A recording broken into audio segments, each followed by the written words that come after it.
2025 yarika yaratekereza ati reka mpereza abanyarwanda igitaramo cy'amateka.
Nimwe mu matariki atazibagirana hano mu gihugu cy'u Rwanda ni tariki ya mbere z'ukwezi kwa mbere umwaka wa 2026, itariki yanditswe mu bwonko bwa benshi by'umwihariko abakunzi b'imyidagaduro ndetse n'umuziki nyarwanda.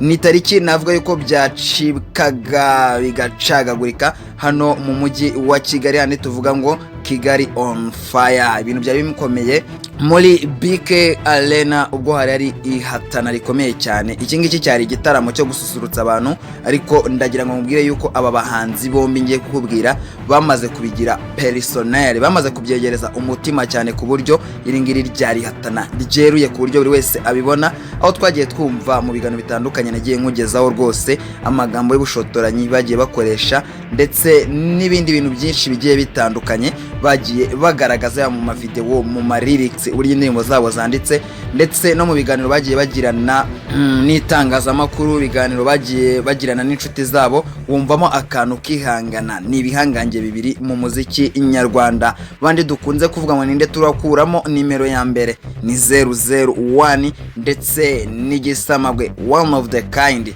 Nabandi rero niba udasobanukiwe amazina ni Bruce Melody ndetse na Tiger B THEBEN, akaba aribo umugoroba watambutse bari barimo kwigaragaza hariya muri Kigali Arena, ariko ndakeka kuri uyu munsi impaka zajya zacibwa neza cyane. Ngwaye ikaze rero mwifuriza umwaka mushya muhira 2026, mwifurije gukomeza kubana na Watch Topic buri munsi kubera yuko Watch Topic connecting you to what matters, nkubwira ngo tuzajya tukugeza ibyiza byose muri rusange, by'umwihariko mu myidagaduro ndetse no muri sport. Yewe uri kumva kuri mikoro ndi fixe nk'ibisanzwe. Ubundi muri Kigali Arena hari hateganyijwe igitaramo The New Year Groove cyabaye ku nshuro ya kabiri, kikaba ari igitaramo gitegurwa n'umuhanzi THEBEN ukunze kwita Tiger B, agasusurutsa abakunzi b'umuziki by'umwihariko abafana be hano mu gihugu cy'u Rwanda n'abandi baturutse hirya no hino bifuza kubana nawe muri uyu mwanya.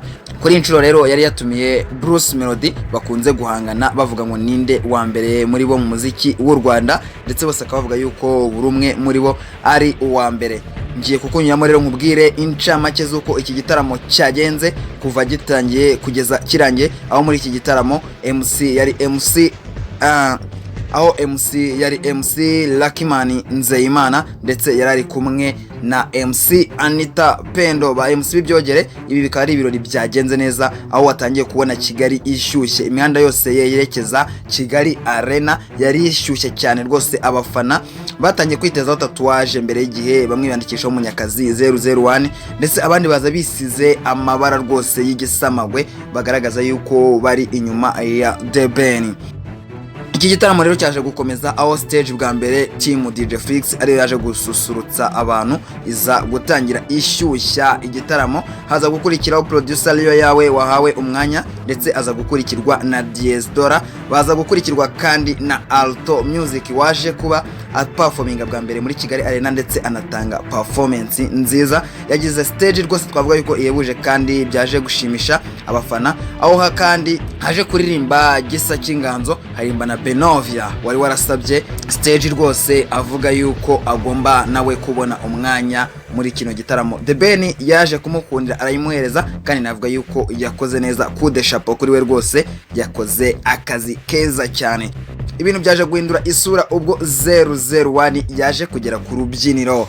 Bianca yabanje gufata mikoro ashyushya abantu arababwira are you ready, twiyakirire. Bruce Melody avuga rwose amagambo menshi yo gushyushya urugamba, ngira ngo Bianca nawe muramuzi, numwe mu bashyushya rugamba beza cyane hano mu gihugu cy'u Rwanda. Bruce Melody rero mbere yuko azgera kuri stage yabanje gushyira agateguro kameze neza, gusa yaje kugera kuri stage akora indirimbo nyinshi zigiye zitandukanye, ariko nibyaje gukunda yuko akora indirimbo nyinshi ziri hit song, aho yagiye asiga indirimbo mwagiye mukunze nka za Katerina, abasize indirimbo nka za Rosa, ni indirimbo nyinshi atabashije gukora bitewe nuko igihe nacyo cyari gitoya kandi kigomba kubarizwa cyane yuko iki ni cyari igitaramo cye. Gusa Bruce Melody navuga yuko agaragaje ubuhanga n'ubukaka bihambaye kubera yuko yaje gukora full live performance, bikaba bigaragaza urwego rw'umuziki mwiza.